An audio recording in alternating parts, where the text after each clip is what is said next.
distinction between separation anxiety, monophobia, it's the fear of being alone, and dogs barking, howling, being very destructive. I mean, I saw a dog once that tried to eat through a wall, including almost the electrical wiring, to get out of the house. There's that, which is very serious and is difficult to fix. And I think what we've got now is mainly lower level clinginess, where dogs are a little bit attention seeking just as relieving, you know, often worse with one than another.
So we want the opposite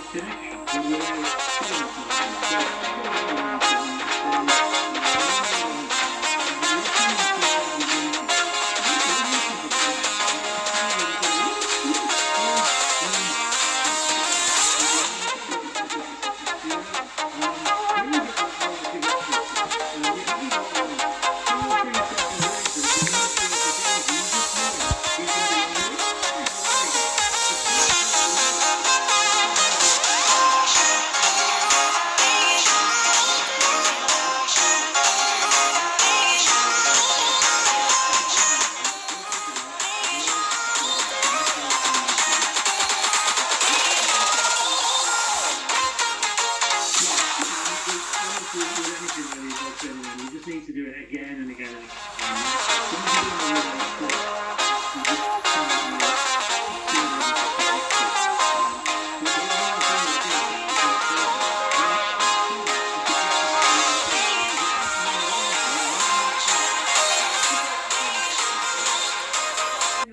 You're teaching them the wrong thing. Kerry, I don't know if that's going to help. Are you willing to give it a go? Yeah, definitely. Yeah, I don't want him to feel nervous or anxious when I go back to work in September, so exactly. Yeah, we'll give that a go. You're going back to work in September, what do you do? I'm a primary school teacher. Oh, excellent. Well, best of luck when you go back. And otherwise, take the dog with you, because the kids would love it. I'm sure the class would love that. Yeah, they really would. He's beautiful. Thank you very, very much indeed for joining us. I hope that helps. Graham, you're a star. What a wonderful job you have, solving dogs' problems. Well, helping people and helping dogs, it's a privilege to be able to do it. Let's see if we've got anyone else with a problem. Yeah, well, we're going to speak to Antonio now from London, who actually doesn't mind our dog being a bit clingy. Do you rather like the new relationship you've built up with your dog over lockdown, Antonia? I feel really grateful for this. Her presence in the flat really helped us, both my husband and I, to get through this time. So it's been a blessing her behavior has changed. Yes. Yeah, it has. You know, she's a coton de Tulare.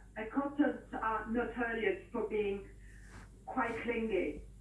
But now it's literally on another level. Yeah. The other night I found that. I'm sorry, go ahead. I was going to say, is that too much? Is it actually rather annoying now? No, I never. You know, never. But silly things like my friend dinner. I thought you did. And she's literally Come laying on. on my feet, or I go to the bathroom. Whatever I'm trying to do, she's there. Oh, absolutely. Mine follows me everywhere. I don't know whether there's an awful lot you can do about that, is there, Graham? Maybe a bit strict with it about saying go to your box or go to your bed. Yeah, I think so. Come on.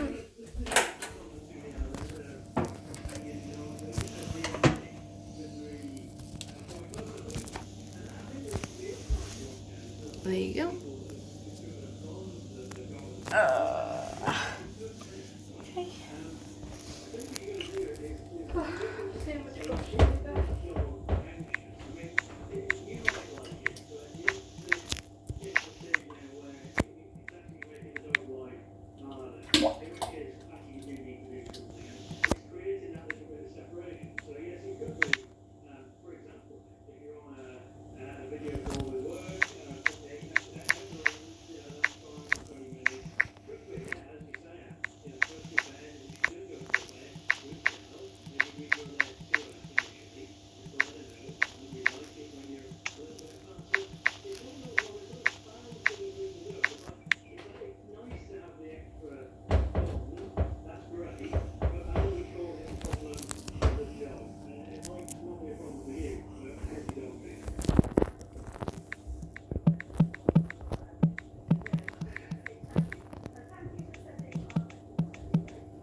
Mom, come on. Yeah.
break, I asked what breed was Lassie, and the answer was A, a rough collie. And Lassie's film career spanned 7 decades, from the 1940s right up to the 2000s.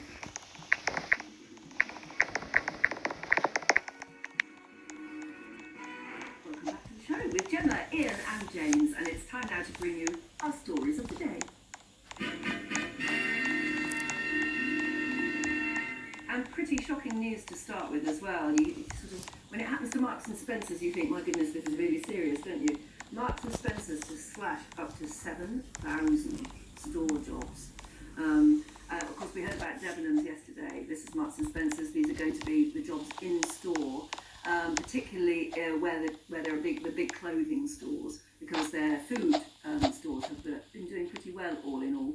But apparently 7,000 shop floor workers are going to possibly lose their jobs. They've already started talking it through. It's quite shocking, isn't it?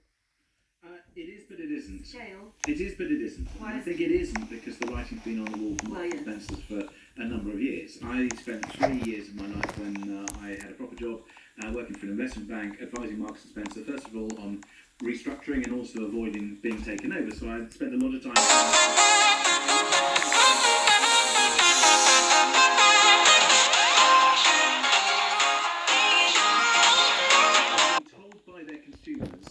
These are the things that we want you to do. And some of the things they've done, and look, the food is great and all that sort of stuff, but they're slow to react. They're a very big company, and then they're not quite sure who their customer is, particularly when it comes to their clothing. And when you go into the stores, all you can hear is clattering hangers and whirring fridges. And the reason for that, suddenly the new CEO doesn't like the music on in the stores.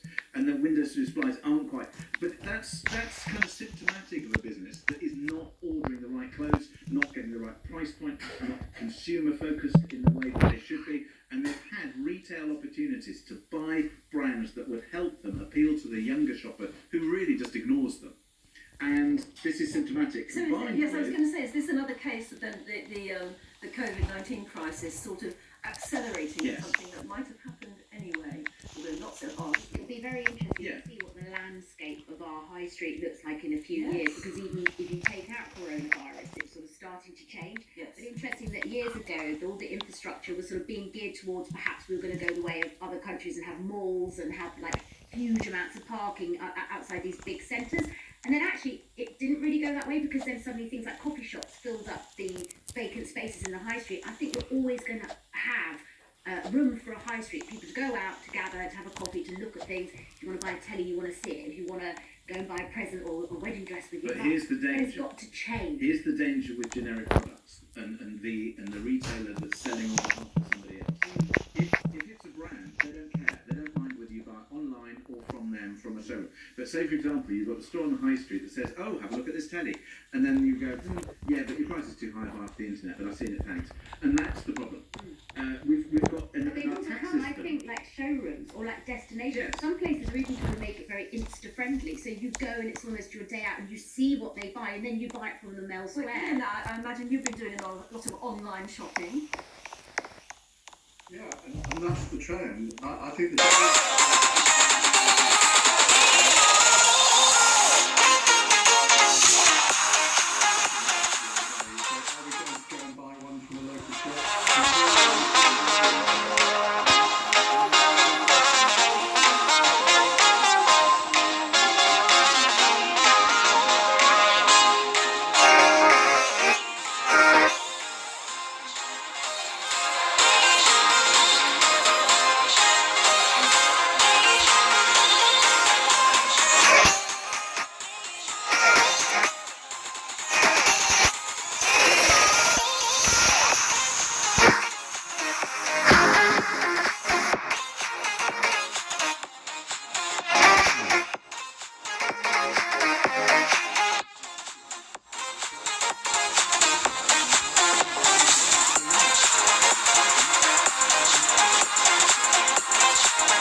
thick.